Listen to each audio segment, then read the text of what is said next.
श्रीलंका का संकट जस का तस बरकरार है। हालात में कोई भी बदलाव नहीं आया है। लोग राष्ट्रपति भवन में जमा हैं और राष्ट्रपति गोटाबाया का कुछ भी पता नहीं चल पा रहा है। हाँ, इतना जरूर पता लगा कि गोटाबाया श्रीलंका में ही हैं और 13 जुलाई को इस्तीफा देंगे। इसी के साथ श्रीलंका में नई सरकार बनाने के लिए भी कवायद शुरू हो चुकी है। 15 जुलाई को संसद का सत्र बुलाया जाएगा और 20 जुलाई को नए राष्ट्रपति का चुनाव होगा।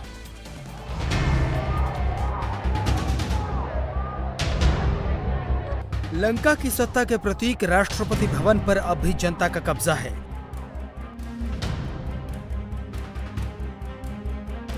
लोग पिकनिक मनाने राष्ट्रपति भवन आ रहे हैं। इसकी सीढ़ियों पर अब भी भारी दबाव है। आम जनता राष्ट्रपति भवन में जिम कर रही है।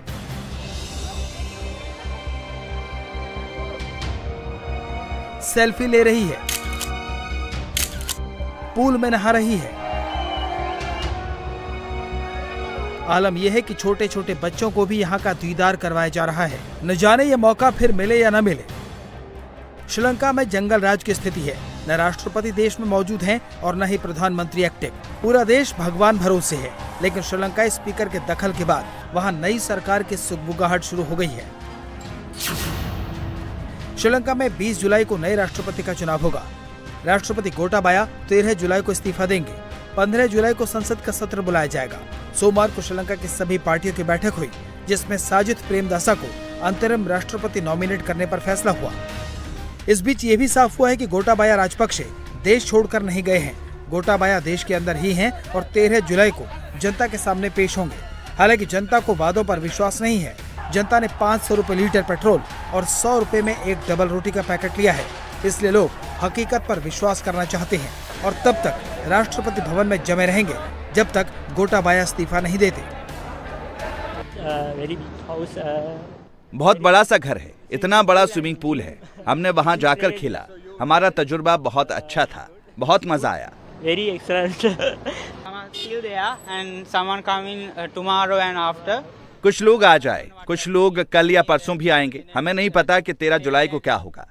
राष्ट्रपति ने कहा तो है कि वो 13 जुलाई को इस्तीफा देगा। लोगों को तब तक वहीं रहना चाहिए, क्योंकि ये श्रीलंका की जनता के लिए और विदेशियों के लिए भी बहुत अच्छा मौका है। बहुत जल्दी में समझे तो आर्थिक संकट की अनदेखी करना श्रीलंका पर भारी पड़ गया। वहाँ की सरकार ने वोट के लिए टैक्स में भारी छूट दी, जिससे सरकार की कमाई कम हो गई। कमाई कम थी और खर्चे बेशुमार। उद्योग धंधे ठप हो गए। रासायनिक खाद पर प्रतिबंध ने खेती को बर्बाद कर दिया। कोरोना ने टूरिज्म इंडस्ट्री को भी चौपट कर दिया। इन सभी संकटों ने मिलकर श्रीलंका को तबाह कर दिया। श्रीलंका में महंगाई की दर 64% को पार कर गई। दूध 100 रुपए लीटर बिक रहा है, आम लोगों को मिल नहीं पा रहा। लोगों को 1 लीटर पेट्रोल ब्लैक में 2000 रुपए में मिल रहा है। दवाओं की कमी हो गई है। सरकार के पास न खाने की चीजें खरीदने के पैसे थे न दवाओं के लिए। पूरा सिस्टम कोलैप्स कर गया। तब जनता सड़कों पर उतरी। हालांकि अब लोगों को पेट्रोल मिल रहा है, लेकिन 3 लीटर पेट्रोल के लिए लोगों को 5 दिन तक लाइन में खड़ा होना पड़ रहा है। हम पिछले गुरुवार को यहाँ लाइन में लगे थे, यानी आज 5 दिन बाद हमें वो बाइक के लिए 1050 रुपए का पेट्रोल दे रहे हैं। मतलब ये कि 3 लीटर पेट्रोल दे रहे हैं। इतने कम में हमारा काम नहीं चलने वाला।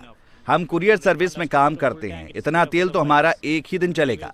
आप हमें तो कम से कम टैंक फुल कराने की सिफारिश कर सकते हैं। बाइक वालों के लिए 3 व्हीलर के लिए भी 2500 तक की लिमिट है। उनके लिए भी इतना पर्याप्त नहीं। अगर वो हम लोगों को टैंक फुल कराने की परमिशन दे दें तो हमारे लिए अच्छा होगा। हम यहाँ 3-4 दिन तक इंतजार कर रहे हैं। नाश्ते, लंच और डिनर पर पैसे खर्च कर रहे हैं और इतना पैसा खर्च करके भी हमें 1050 रुपए का ही पेट्रोल मिल रहा है। मैं कल यहाँ आया था, शाम 4 बजे के आसपास आया था और अब तक मेरा नंबर नहीं आया था। मैं अभी भी इंतजार कर रहा हूँ।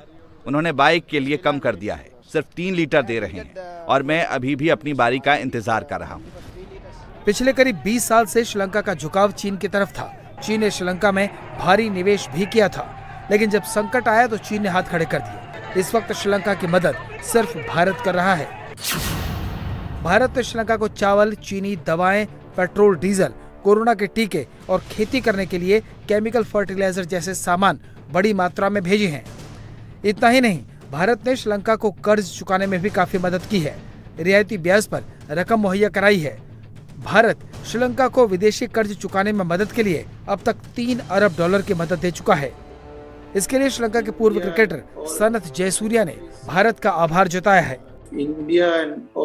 भारत और सारे दोस्त देश हमारी मदद कर रहे हैं। भारत तो इस संकट की शुरुआत से ही हमारी काफी मदद कर रहा है। भारत ने तो श्रीलंका को काफी मदद भेजी है। मैं इस बात के लिए भारत का शुक्रगुजार हूं। मैं तो हमेशा ये बात कहता हूं कि श्रीलंका की मदद में भारत बड़ी भूमिका अदा कर रहा है। श्रीलंका भारी संकट में है। 3 महीने हो चुके हैं, लेकिन अब तक लोगों को राहत नहीं मिल सकी। पिछले करीब 17 साल से राजपक्षे परिवार का श्रीलंका पर कब्जा हो गया था, लेकिन अब राजपक्षे युग का अंत होने जा रहा है। वहाँ नई सरकार बनेगी। उम्मीद यही की जानी चाहिए कि नई सरकार नई उम्मीद लेकर आएगी। इंडिया टीवी हर वक्त हर जगह डाउनलोड करने के लिए सर्च करें India TV news Google play store या ऐप स्टोर पर।